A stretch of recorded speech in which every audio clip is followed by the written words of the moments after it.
cómo ser libres de una autoimagen idealizada. Y para eso vamos a meditar en el texto que está ahí, en Mateo 26, de los versículos 31 al 35, el contexto ahí de la última cena, de la cena de Jesús con sus discípulos, previo a su muerte y resurrección. Dice: esta misma noche dijo Jesús: todos ustedes me abandonarán, porque está escrito, heriré al pastor y se dispersarán las ovejas del rebaño. Pero después de que yo resucite, iré delante de ustedes a Galilea. Aunque todos te abandonen, declaró Pedro, yo jamás lo haré. Te aseguro, le contestó Jesús, que esta misma noche, antes que cante el gallo, me negarás 3 veces. Aunque tenga que morir contigo, insistió Pedro, jamás te negaré. Y los demás discípulos dijeron lo mismo. Fuertes declaraciones en una noche que estaba tan hermosa, pero que claramente nos llama mucho la atención. Comenzamos preguntándonos qué tipo de gente, qué tipo de persona tú estás tratando de ser. A veces uno se convence que debe ser la supermamá, el superpapá, el buen hijo, la mejor esposa, el gran profesional. Y uno se pone eso como meta, se pone eso como el objetivo de su vida y construye y da los pasos en pos de eso. Muchos viven una vida en completa frustración porque sienten que esa meta no se está pudiendo lograr. La persona que yo quería ser no es la persona que yo soy. Y muchas veces estamos persiguiendo ese yo ideal que está distante, que inventamos en nuestra cabeza. ¿Quién estamos tratando de ser? ¿Qué tipo de gente estamos proyectando en nuestras cabezas? Fíjate que nosotros podemos pensar que somos a veces peores de lo que realmente somos, pero en realidad normalmente tenemos la tendencia de mejorar un poquito nuestra autopercepción, digamos la verdad, ¿no es cierto? Nadie piensa que es tan mal como realmente es. Nadie piensa que es tan pecador como realmente es. Y descubrimos que cuando surge la oportunidad para revelar nuestra maldad, nuestro corazón se revela peor de lo que imaginábamos. Entonces, existe una gran diferencia entre quién yo soy y quién yo pretendo ser. Y esa diferencia es importante identificar, y es importante que nosotros busquemos ser y ver quién realmente somos para que Cristo trabaje en esa persona que somos y no en la imagen idealizada que tenemos en nuestra cabeza. El ejemplo de Pedro es claro aquí. Pedro tenía en su mente un ideal, el ideal del héroe macabeo, no el macabeo de las bromas nuestras, ¿no? ¿Quién era Macabeo? Judas Macabeos, o Judas Macabeo. Fue un libertador 200, 300 años antes de Pedro. Y fue un libertador clave porque no fue cualquier liberación. En ese entonces el pueblo de Judá era un pueblo pequeño, oprimido por el imperio macedónico. Y los gobernadores macedónicos querían extinguir el pueblo de Judá. De hecho, ellos avanzaron contra Jerusalén, destruyeron todo el templo de Jerusalén. Ellos prohibieron la práctica de la religión judaica y querían eliminar todo tipo de vínculo del judaísmo en aquel momento. Querían imponer la cultura griega a fuerza. Y Judas Macabeos, hijo de una familia, de un líder importante ahí en Judá, lideró un movimiento que no solamente mantuvo el ejercicio de la fe judía, sino que derrotó a intentos de los griegos en aquel momento. Entonces, en la mentalidad de los jóvenes de aquella época, en la mentalidad de los líderes de aquella época, en la mentalidad de la cultura de aquella época. Ese era el paradigma de heroísmo, de morir por una causa, de morir por la verdad, de morir por el evangelio. Y Pedro tenía un poco de esto, ese ideal. En su cabeza, él quería ser esa persona. Pero Jesús sabía que él no era eso.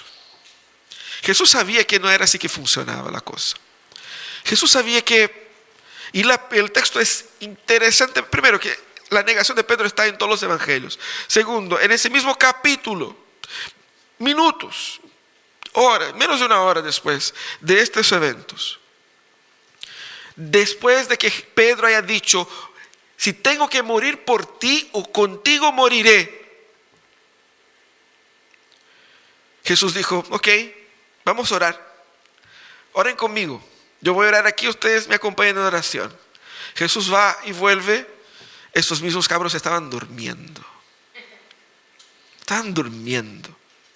Y no durmieron una vez. Uy, disculpa, se me pasó. Jesús los exhorta. Oye, ¿no pudieron aguantar conmigo ni una horita?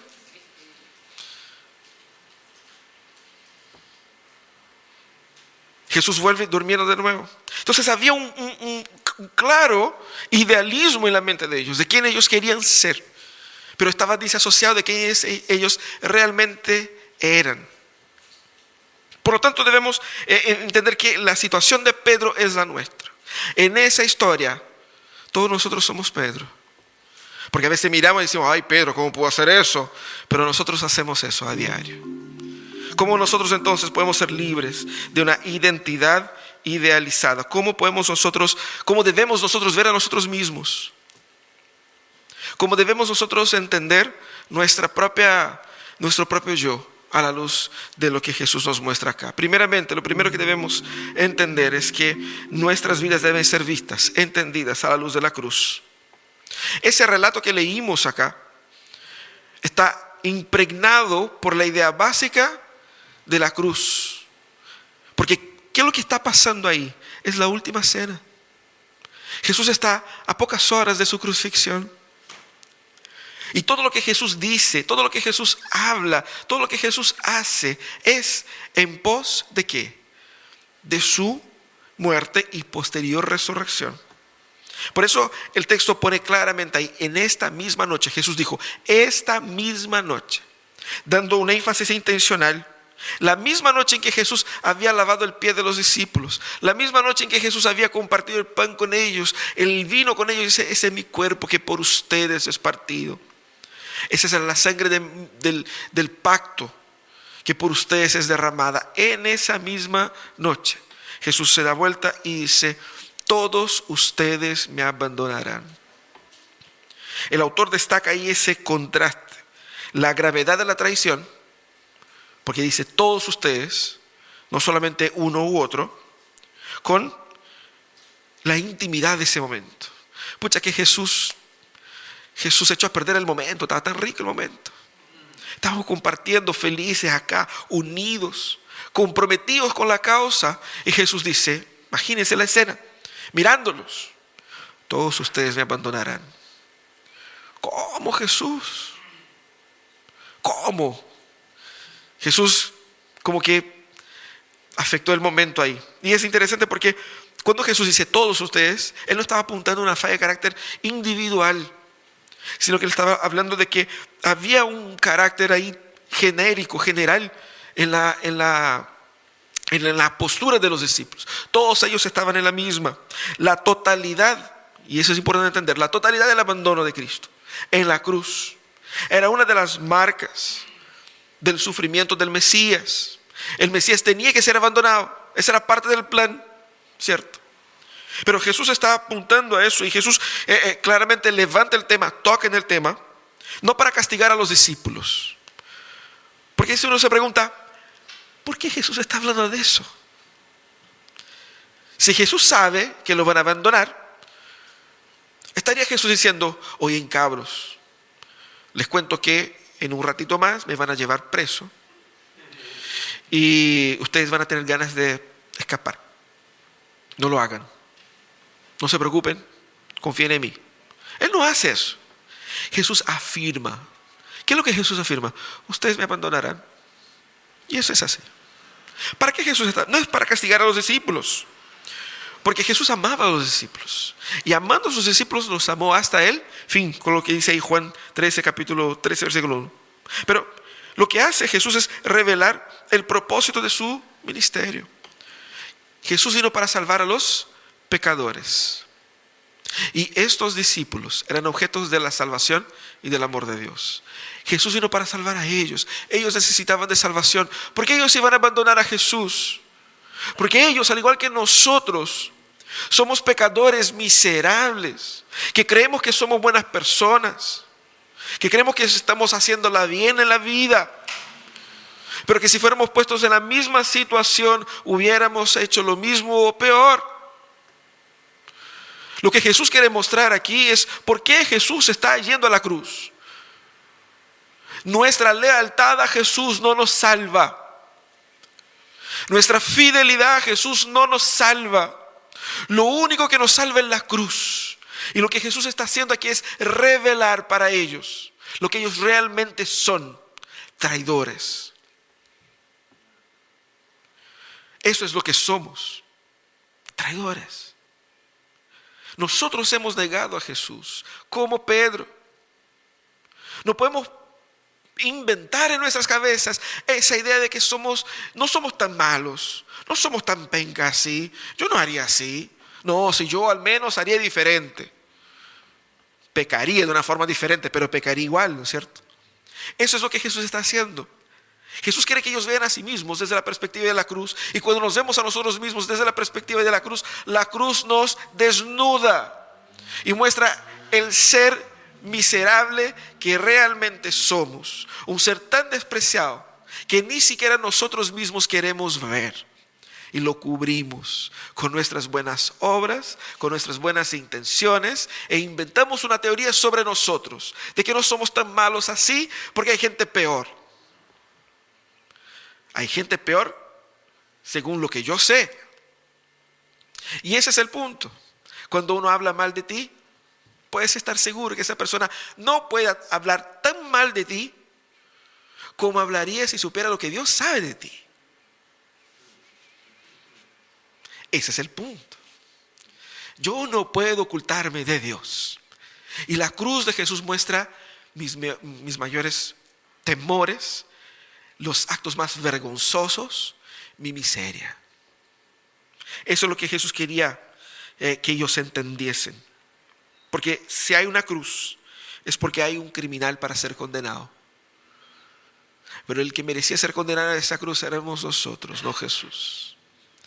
Y Jesús lo que está haciendo con esta frase, ustedes me abandonarán, es mostrar que ustedes necesitan de un Salvador. Y este Salvador soy yo. Al entender todo ese evento desde la perspectiva de la cruz, vemos que la actitud de Jesús, lejos de ser moralista, lejos de estar cobrando lealtad de los discípulos, más bien revelaba que su obra era necesaria, que su muerte era necesaria.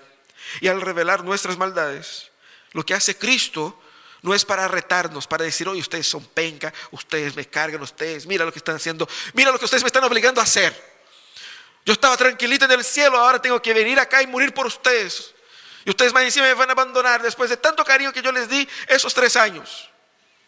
No, Jesús no está haciendo eso. Jesús está revelando su gracia.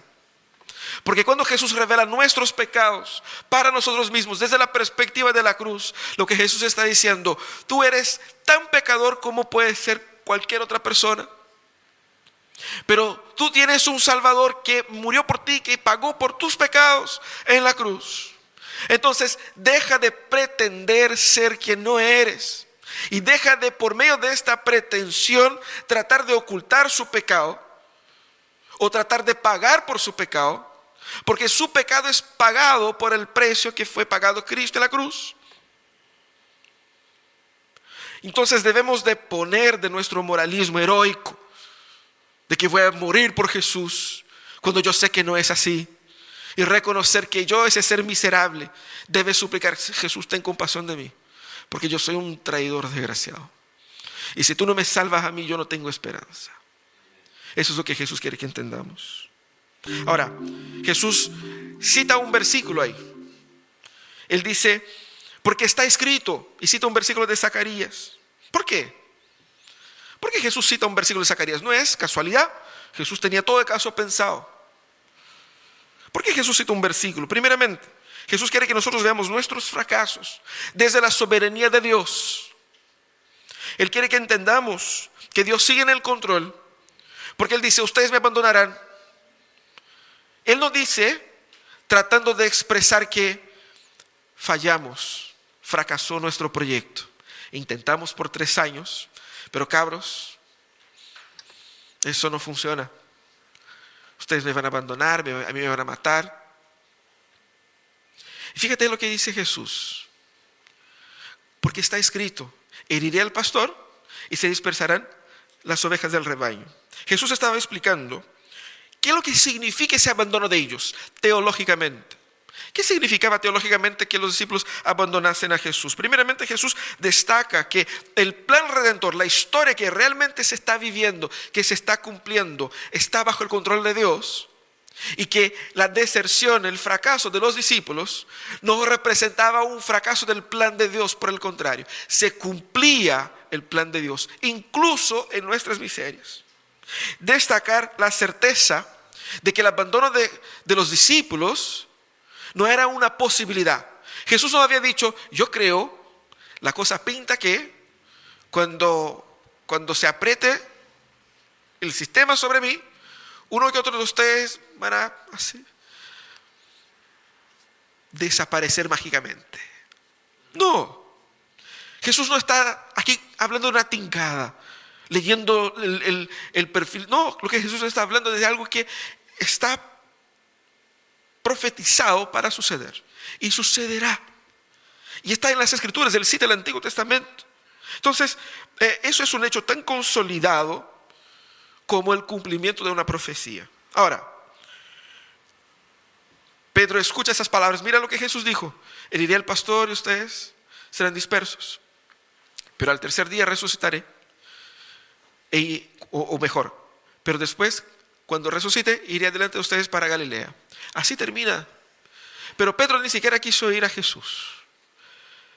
Pero dijo, no, de ninguna manera. Jesús, estás equivocado. Imagínate la arrogancia de un ser humano para que en la misma noche donde Jesús le lava los pies, en la misma noche donde Jesús parte el pan y dice, ese es mi cuerpo que por ustedes es partido, el tipo va y viene, no, Jesús, tú estás equivocado. Pedro no era así una persona que no sabía quién era Jesús. Él había dicho, tú eres el Cristo de Dios. Y eso para un judío era decir, es el Mesías, el Dios encarnado. Él tenía en partes esa comprensión. Y tener el desplante de decir, ¿sabe qué? No, Jesús, estás equivocado. La arrogancia de Pedro es impresionante, así como la nuestra. Y ojo, aquí uno dice y le tira piedras a Pedro. Pero todos los discípulos firmaron una declaración conjunta con Pedro, que todos están juntos en esa arrogancia acá. Y Jesús responde de una forma más incisiva y ahí le pone Pedro contra la pared. Y las palabras de Jesús son duras porque son muy concretas. Jesús dice, yo te lo aseguro. Jehová mismo, el Dios encarnado, la segunda persona de la Trinidad estaba ahí diciendo, yo te lo aseguro. Que hoy mismo, en esa misma noche, antes que cante el gallo, ¿cuándo es eso? Es el periodo entre las 12 y las 3 de la mañana. Yo creo que es por eso que se realiza la misa del gallo, ¿cierto? Porque la noche. Antes que cante el gallo, tú me negarás ni una, ni dos, sino que 3 veces. Los judíos tenían una bola con los números muy importantes, ¿cierto? La Trinidad, ¿cierto? Era un número, el número 3 era un número muy relevante que mostraba una acción completa, una acción determinada. Entonces el hecho de hacer 3 veces era algo que fue completamente finiquitado, no fue un accidente, no fue un descuido, fue intencional. Entonces lo que Jesús está diciendo es que en cuestión de horas, Pedrito, yo te lo doy por seguro, para que tú te recuerdes de eso. Me negarás tan descaradamente, tan intencionalmente, que no podrás decir, se me pasó, no, si no era eso lo que yo quería decir. Lo que yo quería decir era que no va a haber espacio para duda. Pedro dice que Jesús estaba equivocado. Pero en esa misma noche en que Pedro dijo, moriré por ti, él no pudo ni siquiera orar con Jesús. Así de penca somos nosotros. Levantamos la mano, Señor, te amo. En ese mismo día vamos a desamar a Jesús muchas veces. Que Dios tenga compasión de nosotros. Pero fíjate, nosotros debemos ver nuestros fracasos desde la soberanía de Dios. Por eso Jesús cita ese versículo. Porque así nosotros podemos ser conscientes y no caer en la tentación de la arrogancia, pensando que yo puedo controlar mi historia, yo puedo controlar mis actitudes y yo puedo, si yo quiero, no caer como podría haber caído. Y si yo controlo mi destino, si yo controlo mi espiritualidad, si yo controlo todo, puedo ser esa buena persona. Todo lo que nosotros escuchamos de los coaches de internet, tú puedes, si tú te haces eso, así, tú puedes. Santo Tomás, ¿no? Tú puedes. Aquí una antipropaganda. No puedes. Te lo digo, no puedes. No somos nosotros quienes tenemos el control de la historia. Y ni siquiera nuestros fracasos pueden cambiar los planes de Dios. Y eso hace con que nosotros tengamos primeramente un corazón profundamente avergonzado por nuestros fracasos. Nada aquí de bajar perfil a nada. Pero en segundo lugar, entender que la salida de los fracasos no se da por un tira para adelante. Como ahora sí voy a cambiar todo, ahora sí voy a poner las pilas. La salida de los fracasos se da por la obra regeneradora de Jesús. Debemos ver nuestros fracasos desde la soberanía de Dios. Debemos nosotros tratar de salir del centro de la narrativa. Yo cuando veía ese texto, lo primero que uno piensa, cuando ve ese texto, piensa en Pedro hablando, Pedro haciendo, pero el centro del texto es la obra de Jesús y no Pedro. De la misma manera, tú tienes que pensar que en tu vida, el centro no eres tú. Cómo tú te sientes, lo que tú quieres, cuáles son tus planes, cuáles son tus sueños, cómo es tu vida. La historia toda es la historia de Dios. Dios es el centro de la historia. Cristo gobierna en el centro de la historia y tiene que ser el centro de tu historia. La pregunta no es dónde vas a meter Jesús en tu vida. La pregunta es cómo Cristo, siendo el centro de tu vida, va a ordenar todas las cosas. Si Cristo es el centro de mi vida, solo así mis fracasos tendrán la correcta perspectiva, los podré entender. Y eso se llama arrepentimiento. Cuando yo veo mis fracasos y mis pecados a la luz de la soberanía de Dios, yo veo que sí merezco la condenación, pero sí Él también me ha amado y puedo arrepentirme. No debo buscar ser el tipo de persona que quiere tratar de convencer a Dios del tipo de persona que yo soy. Porque uno puede vender la pomada a uno a otro. Tú puedes incluso vender la pomada tan bien al punto de casarte con una persona y que esa persona piense que eres de una forma, y cuando uno se casa descubre que no es tan así. ¿Cierto? Yo creo que más de uno aquí se sorprendió con algunos aspectos de su pareja después que se casó. Yo pensé que era más ordenadito. Yo pensé que era más o menos así, más o menos asado. Tú no eres tan así como pintado. ¿Sí o no? No levante la mano. No quiero exponer a nadie aquí ninguna crisis matrimonial a partir de ese sermón, ¿cierto? Pero no podemos vender la pomada a Dios. ¿No? Tratamos, y nos esforzamos, pero no podemos. Dios nos engaña no se deja comprar ni se engaña con nuestra buena onda. Él sabe exactamente quiénes somos, pero Él sabe que nuestros fracasos también no fracasarán en el plan de Dios. Y Dios puede convertir fracasos en redención. Eso es lo que Jesús dice a los discípulos, de hecho. Él dice, Pero después, esa es la mejor parte. Pero después que yo resucite, ese es el centro del texto. Porque es de eso que Jesús quería hablar de ellos. Jesús no quería hablar de que ellos iban a abandonar. No les estaba retando así como, oye, no me abandonen. Por favor, manténganse firmes. Ya, cabros, pónganse firmes. No, ustedes me abandonarán. Eso es profético, ya está. Pero, y ahí es el mandamiento, el orden. Ahí es donde está la atención de Jesús. Pero después que yo resucite, iré delante de ustedes a Galilea. Lo que todos debiesen estar preguntando, ¿cómo así resucite? Ellos no querían que Jesús muriera. Y Jesús decía que la muerte era un hecho. Pero Jesús también hablaba de la resurrección. ¿Pero cómo así, Jesús? Háblame mejor de la resurrección. Es el tema más crítico, más polémico del Nuevo Testamento. Es el tema más importante del Nuevo Testamento. Porque Cristo es Cristo, porque Cristo resucitó. Por eso creemos en Él. La resurrección es el pilar de todo el cristianismo. Pero ellos estaban tan cegados por el mito heroico de proteger a su maestro, que ni se les ocurría ni siquiera abandonarlo, cuanto menos admitir la muerte de Jesús, y estaban tan preocupados de sí mismos que no escucharon a Jesús. Mira lo que Jesús está diciendo. Él va a resucitar. ¿Qué significa eso? No, Jesús, olvide esa cuestión de abandonar. ¿Qué onda eso de resucitar? ¿Cómo es eso? Háblanos más de eso.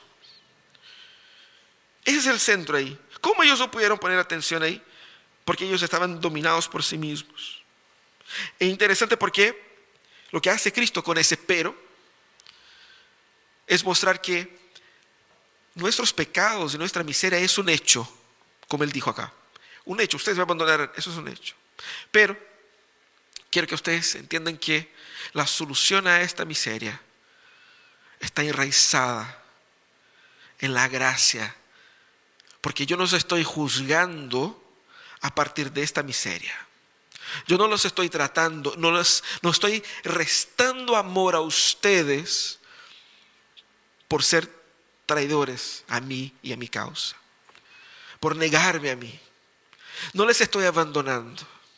Yo resucitaré. Y es interesante porque Jesús había dicho en el texto de Zacarías que no fue intencional, o que no fue ocasional, fue intencional, de que heriré al pastor y las ovejas se dispersarán.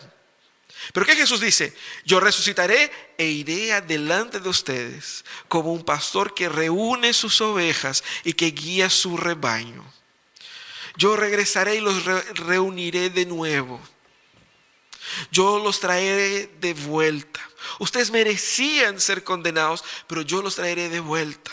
Pongan atención en la gracia que está siendo dispersada a ustedes. Ellos estaban recibiendo una gracia por un pecado que todavía no habían cometido de forma práctica, pero ya lo habían cometido en sus corazones, porque Jesús conocía la disposición del corazón de ellos. El final de esa historia estaba en la resurrección y no en la muerte, porque el problema de los discípulos topaba en eso. Ellos no podían ver más allá de la muerte de Jesús. Jesús no podría morir, porque si no el plan que ellos tenían en su mente del reino de Cristo no iba a funcionar. Cristo tenía que vivir y tenía que vencer y derrotar a los romanos y tener que instaurar su reino. No, ¿cómo que Cristo va a morir? Y es difícil para nosotros entender eso, porque no solamente está la onda teológica del tema, pero ellos amaban a Jesús. De verdad que amaban a Jesús. Estaban con Jesús, habían dejado todo por seguir a Jesús. Todo, plata, familia, habían dejado un montón de cosas. Ellos estaban decididos de estar con Jesús. No era cualquier persona, no era una persona que estaba ahí por si acaso, no. Gente comprometida, Jesús les lavó los pies. Los apóstoles de la iglesia. El punto es que ellos amaban a Jesús y nosotros no queremos que nadie a quien nosotros amamos sea muerto, ¿cierto? ¿Sí o no? Parece que algunos quizás. No, nadie. Nosotros queremos que nuestros amados permanezcan vivos. Entonces había un interés natural del corazón de ellos de decir, no, Jesús, nosotros queremos que tú estés así, impeque. No te va a ningún lado. Vive para siempre Jesús. Eso querían ellos. Pero Jesús dijo, Voy a morir y voy a resucitar. Pero ellos quedaban pegados con la idea del morir como si fuera el fin. Y Jesús dijo, el fin no es la muerte, porque yo venceré la muerte. Este es el mensaje. Y al resucitar Jesús, porque y eso es un tema, con la negación de los discípulos, ellos negaron a Cristo, abandonaron a Cristo. Y Jesús murió. El sentimiento de vergüenza por haber abandonado a su maestro en el momento más importante era mortal. ¿Con qué cara voy a presentarme a Dios? Oye, ¿sabe qué?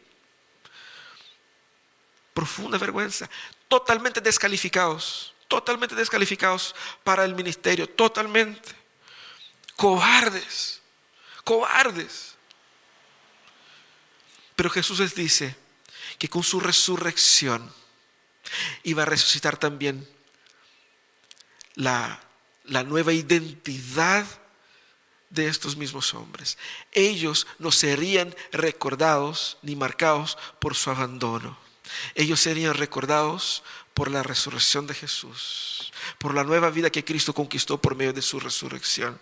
Que lo que Jesús nos quiere hacer entender es que quien nos define no son nuestros pecados ni nuestros fracasos, sino que es la resurrección de Jesús que nos define. Somos definidos no por nuestros fracasos, sino que por lo que Cristo hizo de nosotros. Hemos dicho al inicio, somos seres miserables, pero no es eso lo que nos define. Aquellos que han puesto sus vidas en las manos de Jesús son definidas por la nueva vida que Jesús les dio a ellos. Yo no soy digno, como el joven hijo pródigo que volvió. Yo no soy digno de ser llamado tu hijo. No somos dignos de ser llamados hijos de Dios. Y nunca lo seremos por más que nos esforcemos. Nuestra dignidad fue comprada en la cruz y fue entregada en la resurrección. ¿Quiénes somos nosotros? Pecadores miserables que fueron resignificados por un Cristo vivo. Con la resurrección de Jesús resucitó la reputación de los discípulos. Eso es lo que Jesús quería que ellos entendiesen y que nosotros entendiéramos. A veces el temor al fracaso, no solamente el fracaso, pero el temor al fracaso, nos hacen esclavos del miedo. Yo no puedo fracasar en mi familia como mis papás, o al revés. Mis papás pusieron la vara tan alta que mi vida entera está en lograr alcanzar esa meta. ¿Y cuántas otras autoimágenes que nosotros nos compramos? Del físico, de la alimentación, del trabajo, de la familia, de la sociedad, del estatus, de la carrera. El temor al fracaso nos hacen esclavos de eso. Pero nosotros debemos entender que Cristo nos hizo libres de esta prisión en nuestras mentes. Y la libertad que Cristo conquistó para nosotros comienza despiéndonos de nuestra miseria, mostrando quién realmente somos, interviniendo en nuestra vida, en nuestra historia, y mostrando que Cristo no solamente murió por mis pecados, sino que al resucitar, Él nos llama para ser parte de su reino, de su pueblo. Él nos dignifica ahí. ¿Cuál es la historia que tú estás tratando de contar con tu vida? ¿Quién quieres ser? Nosotros debemos enfrentar nuestros pecados, entendiendo que Cristo no nos rechazará por malos. Cristo sabe lo malo que somos. Él no nos amará menos. Por lo tanto, tengo que ser honesto y sincero con Jesús, decir, ese penca soy yo, pero estoy arrepentido. Y eso es lo que dice Pablo, el poder de la resurrección de Cristo que ahora actúa en favor de los creyentes, sea lo que llene nuestros corazones. Eso es lo que dijo Efesios. El poder de la resurrección que ahora actúa a nuestro beneficio es lo que restaura nuestra imagen. Dios quiere que tú seas libre de esa persona que quieres ser, que pretende ser, para que sea ese discípulo que Él ama. Y ese es hermoso, porque yo no tengo que fingir ser valiente, porque Dios no me ama por lo que yo pretendo ser. Dios me ama tal como soy. Y de lo que yo soy, es lo que yo soy que Él transforma. No la carátula que yo me pongo acá. Él transforma lo que yo realmente soy. Eso debe ser transformado por Jesús. Debe entender que Dios me ama tanto que al ver mi miseria en la cruz y no ocultando mis fallidos, yo veo ahí la gracia de Jesús por mí. Porque ese miserable soy yo, tan amado, tan querido. La cruz llevó mi pecado y en la resurrección yo tengo una nueva historia. Cristo va delante de nosotros. Esa es la verdadera libertad, de no tener que fingir nada para nadie. Soy libre. Soy libre para hacer lo que Cristo hizo de mí. Dejémonos de esclavizarnos con los ideales culturales, familiares, históricos, y seamos libres para ser la persona que Dios quiere que seamos, sus discípulos. Oremos. Señor amado.